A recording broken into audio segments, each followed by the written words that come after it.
Welcome to the Spiritual Development Channel. I know we've been on a hiatus, but we had a holy season. So we took some time off to work on our family and develop spirituality. Spiritual development, right? All right. So today I have an awesome lesson. Awesome. Hybrids and the origin of atheism. So today we're going to try to show you where the scriptures is kind of leaning to that there's a hybrid species that exists on the earth and the origin of atheism that comes from this hybrid species.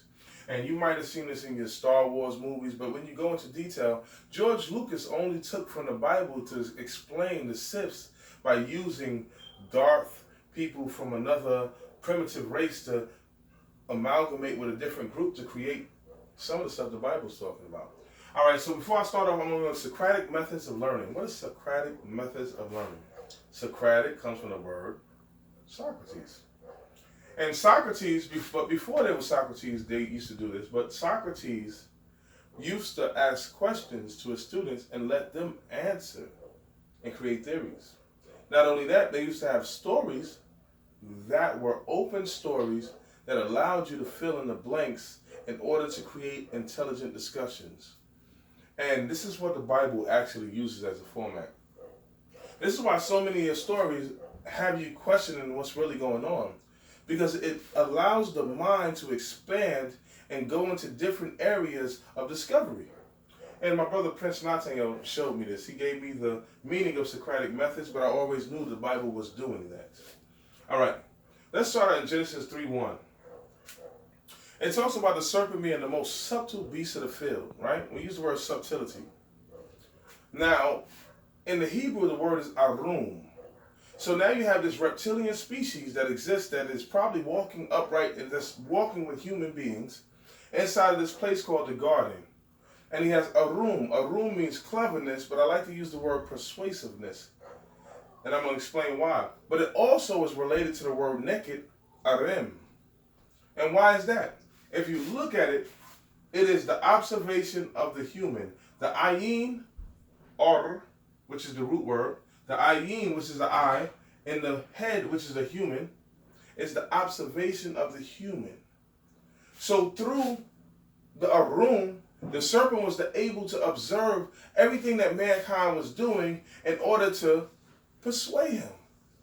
See, it's similar to your Facebook page, right? When you go log on and look this thing up in the internet and look this up in the internet, and all of a sudden Facebook pop-up ads that you were like, how do you know I'm into this? It's because you're being observed.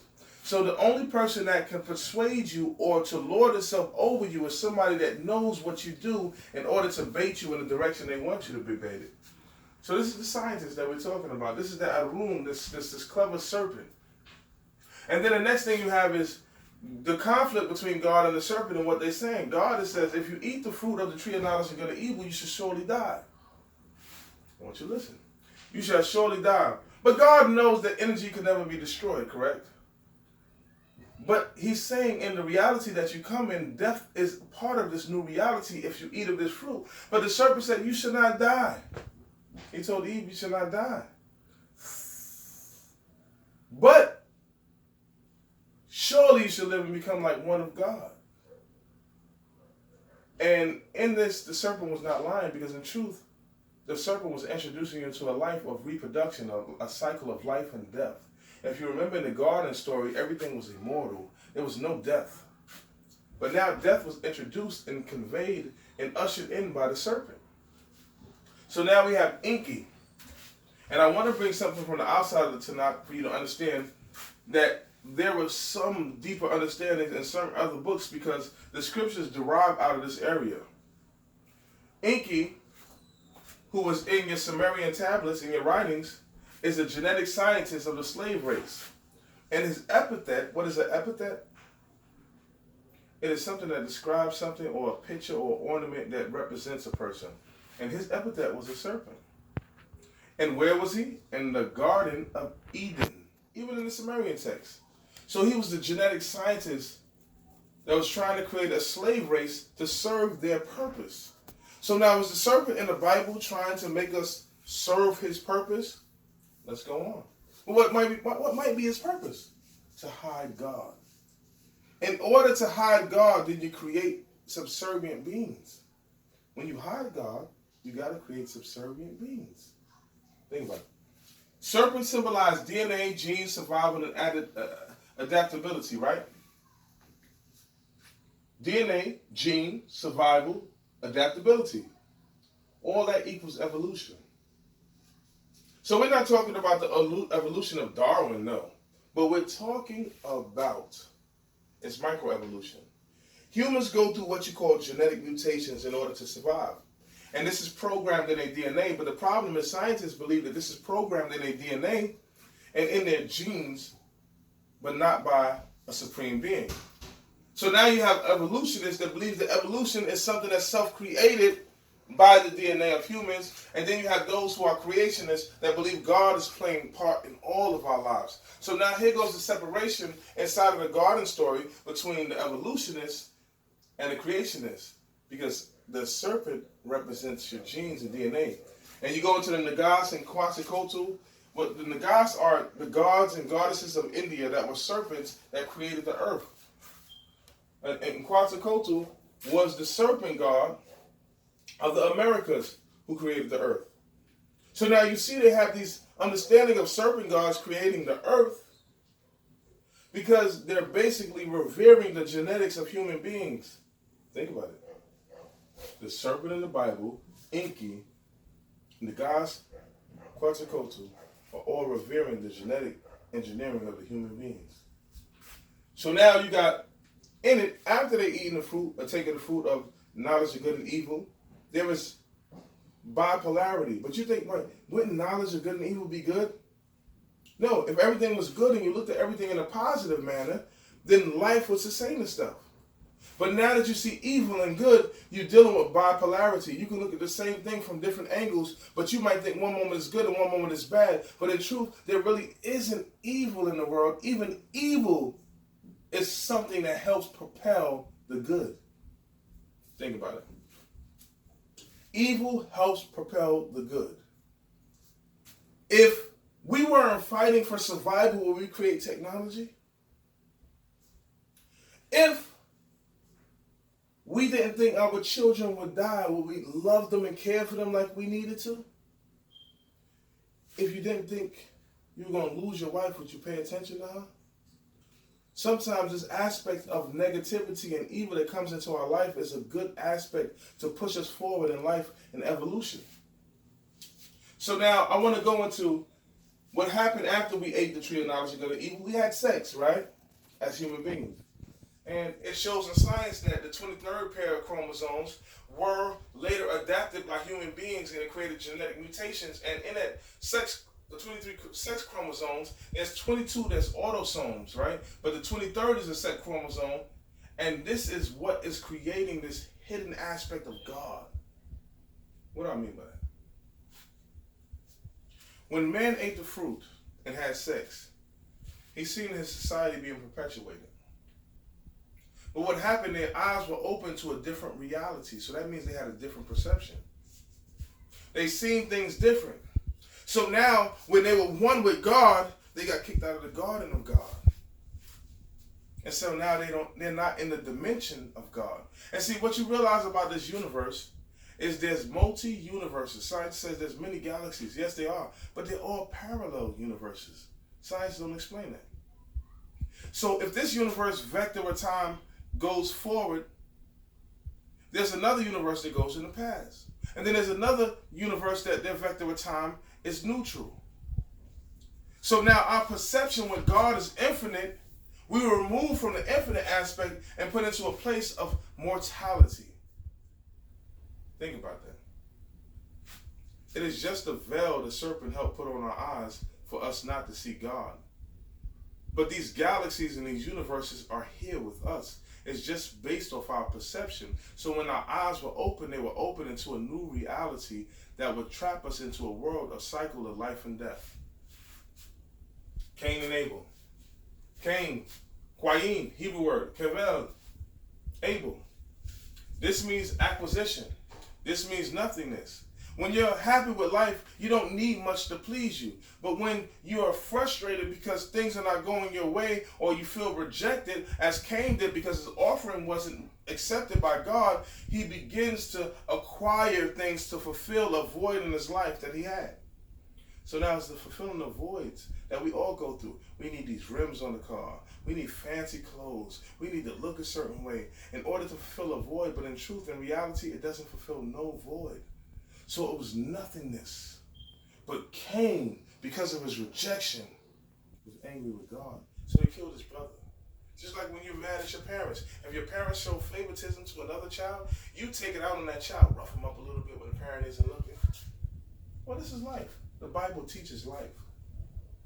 Genesis 5:1. This is something that happens. Now, in it says, and there was a replacement for Abel who was killed by Cain. And his name was Seth.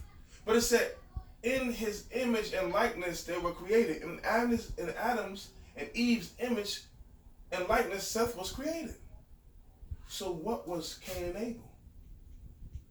So it shows that maybe genetically they were different. You know how they're genetically different, brother? You're making that up. No, in truth, they're genetically different because what creates different looks? What creates separation from a mother from a child? There's genes. And those genes were different. So she didn't acknowledge Cain and Abel as somebody in her image, but Seth. And they didn't receive that until they were separated from the serpent. So now the serpent must have had some kind of influence in the genealogy of man. Whether it be sexual, I heard the story before, or just some kind of scientific injection or influence on this to mutate the genes of mankind. So you have two bloodlines. You have the line of Cain, you have the line of Seth. And I want to talk about the genetic mutations of Cain, because this is a very imperative subject when we're dealing with the hybrids. Now, I see Cain as being a Neanderthals.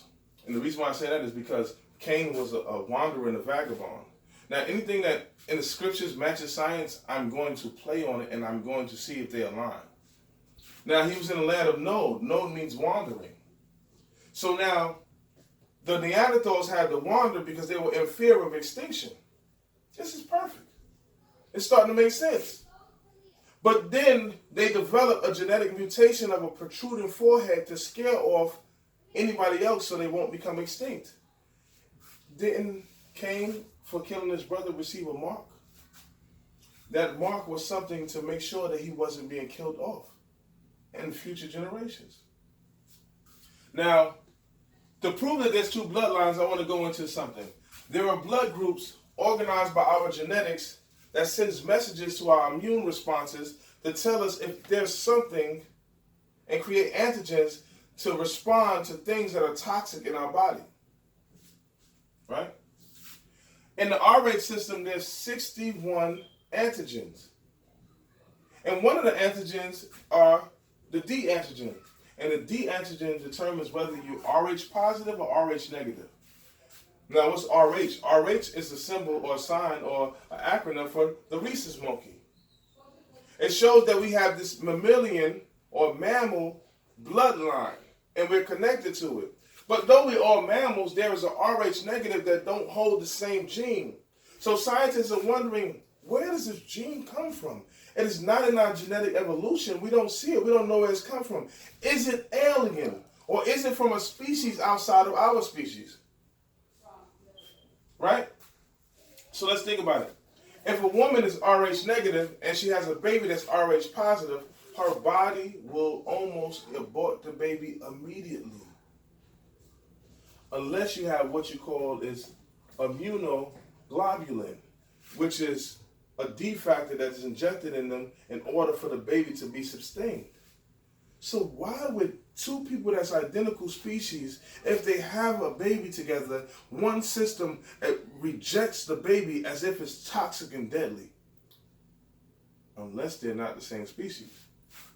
All right, so let's hold that for a second and go into Cain and his descendants, and now we're going to the origin of atheism, and now we know that Cain was hurt and rejected by God, right? So he became this person that was an acquisition or a person of acquisition, and acquisition is actually the foundation of imperialism. So out of the line of Cain, you got the empire. In Star Wars, Empire Strikes Back, imperialism, because of the negative and the darkness that's within them. So now, Cain has a son that's called Enoch. In order for you to perpetuate your darkness, you have to create a system of education that says that what you're doing is right. And in our minds, sometimes we justify things and we educate ourselves to say our wrong is right. So now, this is not the Enoch you know in the Bible, but this is Enoch from the Cain lineage. I'm going to explain. Then you have Erad, one who sequesters himself or hides himself or isolates himself. But it also means a wild ass or a wild donkey, meaning that he's not tamed. He doesn't do good with socializing with people. So he has to sequester himself. He has to push himself away. I'm telling you, this is going to explain the origin of atheism. So now you have Mahuyael, smitten by God. Now, most people that's an atheist, they are angry with God, or things in their life aren't going righteous or the way they think it's supposed to go, because they feel rejected by a supreme power. So when you feel rejected by something, it is purposeful for your mind to oust this thing and cast it out your life as if it don't exist. And we do that with people. So now, the next one is Methuselah. But mean, who is God? Now you start to question, who is God? What is God? God is not nothing. God is not a purpose. God is not a person, because all is based on the hurt of who you have and the purpose of the serpent injecting his DNA or the DNA inside of man to hide God from us in order to perpetuate something that is chaotic. And what do I mean by chaotic? And chaotic, I mean destruction. I mean war. It's not the world in war and turmoil right now. It's not nations fighting and colliding and destroying each other. Well, this goes back to the understanding of what our purpose is in life. We're supposed to be in the entropy reduction trainer. What does that mean? Scientists say that entropy is energy going from order to chaos and wasted potential. And if it continues to go this way, then we will be in complete chaos. What you see from this direction, we're going into chaos.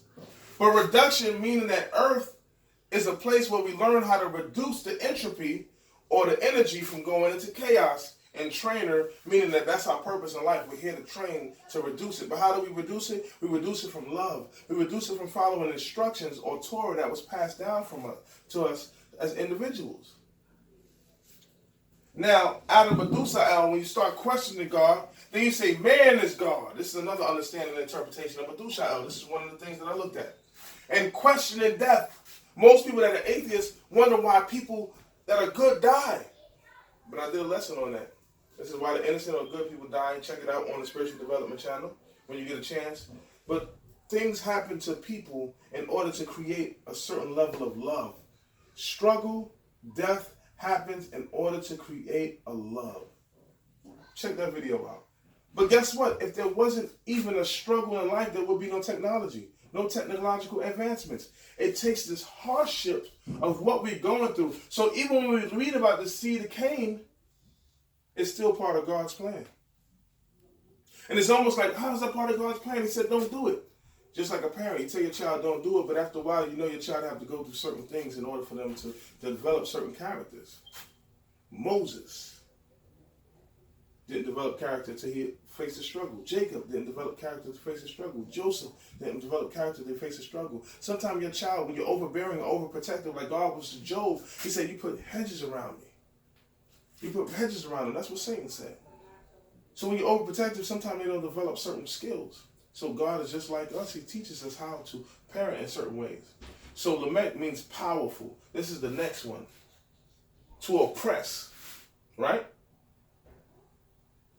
But why I say to oppress? Because la is to, mak is to oppress. And I want to go into the sophites.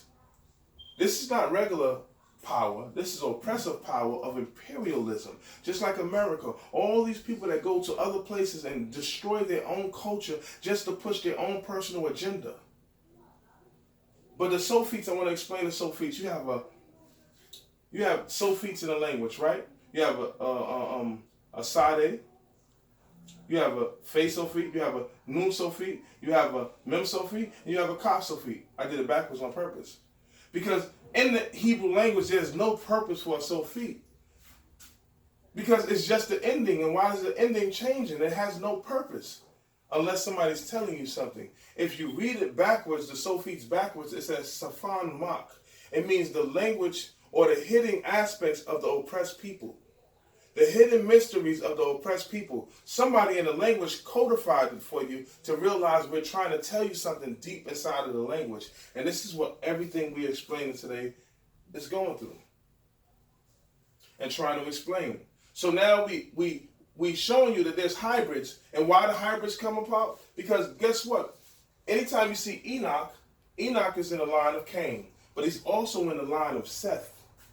Lamech is in the line of Cain, but he's also in the line of Seth. What does that mean? It's called cousin naming prerogative. Usually in ancient times, the king or chief man had two wives. One he had was his half-sister. The second one he had was a cousin. And because the cousins one didn't share the blessing with the first one, the daughter named it after her father so he can always go back to his family and help create the lineage and pass it down. So when you see Enoch on Seth's side from Cain and Lamech on Seth's side from Cain, you start seeing the intermingling. And this is where we start to get into the daughters of Adam and the sons of God intermingling. And this is what God rejected, because God was so stringent on us creating a perfect lineage separated from Cain, who was supposed to be destroyed from the earth. And this is why blood is mentioned more times in the Bible than any other word except God himself. Genealogy is the foundation of our Torah, and it's that way for a purpose, so we can create another bloodline, a straight and pure bloodline. And this is why Noah, when he was chosen, he was called Tamim, meaning without blemish or a pure gene. So he wasn't perfect by no means, but he was a pure lineage to carry on the aspect of God. So this is part one, and I know I left you hanging, but part two will come while I get into the feminine aspect of Lamech's wives that represent some aspect of imperialism. Thank you for choosing the Spiritual Development Channel.